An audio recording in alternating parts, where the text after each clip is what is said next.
ഇത് ഈ ഓണർഷിപ്പ് ട്രാൻസ്ഫറുമായി ബന്ധപ്പെട്ടുള്ള കാര്യത്തിൽ ബാധകമാണോ എന്നൊരു ചോദ്യം ഉയരുന്നുണ്ട്.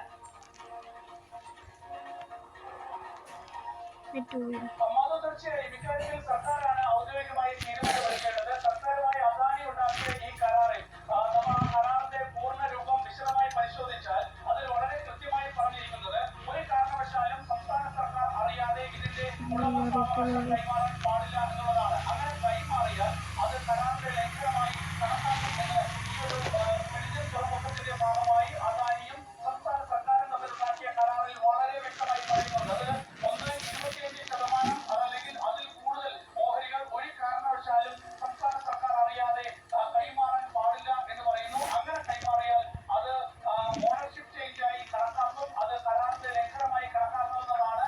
അത് ചേർത്ത് വെച്ച് വായിക്കണം എന്നാണ് ടെർമിനേഷൻ 38(1) ക്ലോസിൽ ടെർമിനേഷൻ എന്ന ഭാഗത്ത് ഈ കരാറിൽ വളരെ കൃത്യമായി പറയുന്നത്. 5(3) എന്ന് പറയുന്നത് ഒരു കാരണവശാലും 25%-ൽ കൂടുതൽ ഓഹരി സർക്കാർ അറിയാതെ കൈമാറ്റം ചെയ്യാൻ പാടില്ല എന്നുള്ളതാണ്. അപ്പോൾ ഇവിടെ 25%-ലധികം ഓഹരി, അത് 49% ഓഹരി സംസ്ഥാന സർക്കാരുമായി ഔദ്യോഗികമായി എന്തെങ്കിലും ഒരു അനുമതി ഇല്ലാതെ അദാനി MSC ഗ്രൂപ്പിനെ കൈമാറി നടപടികൾ എടുക്കാൻ ഒരു പ്രിവിലേജ് നൽകുന്ന എഗ്രിമെന്റ് തന്നെയാണ് ഉള്ളത്. അദാനി പോർട്സുമാരുടെ ഈ കരാറിലുള്ളത്, കൺസ്ട്രക്ഷൻ കരാറിലുള്ളത്. ഈ കരാറിന്റെ ബ്രീച്ച് ഉണ്ടായാൽ സർക്കാരിന് കടുത്ത നടപടികൾ എടുക്കാനുള്ള അധികാരം നൽകുന്നതാണ്. അത് വളരെ പ്രധാനപ്പെട്ടതാണ്. അതായത് സർക്കാരും കേരള സർക്കാരും അദാനിയും തമ്മിലുള്ള കരാർ പ്രകാരം വേണമെങ്കിൽ സംസ്ഥാന സർക്കാരിന് കടുത്ത നടപടി എടുക്കാനുള്ള ക്ലോസ് ഈ കരാറിൽ തന്നെ വളരെ വ്യക്തമായിട്ടുണ്ട്. അത് കരാറിൽ വളരെ കൃത്യമായി തന്നെ എഴുതി ചേർത്തിട്ടുണ്ട്.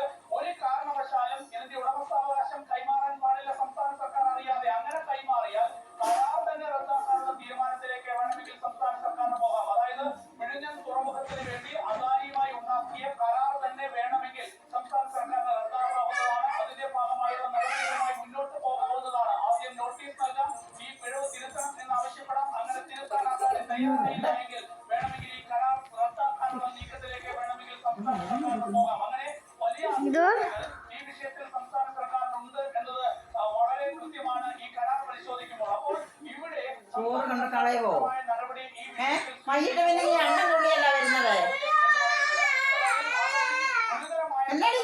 ഗുരുതരമായ കരാർ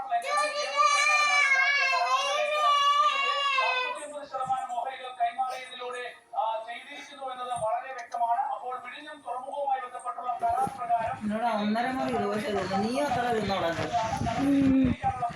കൃത്യമായി കരാറിൽ നേരത്തെ എഴുതി വെച്ചിട്ടുണ്ട്. TV പ്രസാദ് കൂടി വിശകലനങ്ങളുമായി നമ്മളോടൊപ്പം ചേരുകയാണ്. അതിനു മുൻപ് റോഷിപാലിലേക്ക് വലിയ വിവാദമാവുകയാണ്. കൈമാറുന്നതുമായി ബന്ധപ്പെട്ടുള്ള കരാർ ഉണ്ടാക്കിയിട്ട് 20%-ലധികം സ്റ്റേക്ക് ട്രാൻസ്ഫർ ഉണ്ടാവുകയാണെങ്കിൽ അത് ഓണർഷിപ്പ് ട്രാൻസ്ഫർ എന്ന നിലയ്ക്ക് തന്നെ പരിഗണിക്കേണ്ടതുണ്ട് എന്ന് ഇന്നലെ പ്രതിപക്ഷ നേതാവാണ്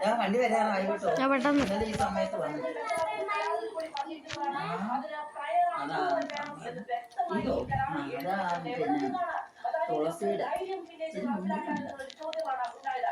സർക്കാരിനോട് ഔദ്യോഗികമായി അറിയിച്ചിട്ടില്ല എന്നവര് നിയമസഭയിൽ പറഞ്ഞു. ഇപ്പോൾ വരെ പുറത്തു വരുന്ന വിവരങ്ങൾ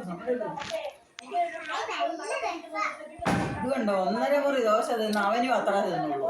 ഇല കീറി അതൊക്കെ വെച്ച് സാമ്പാറും കൂട്ടി, സമ്മന്തിയും വേണ്ട.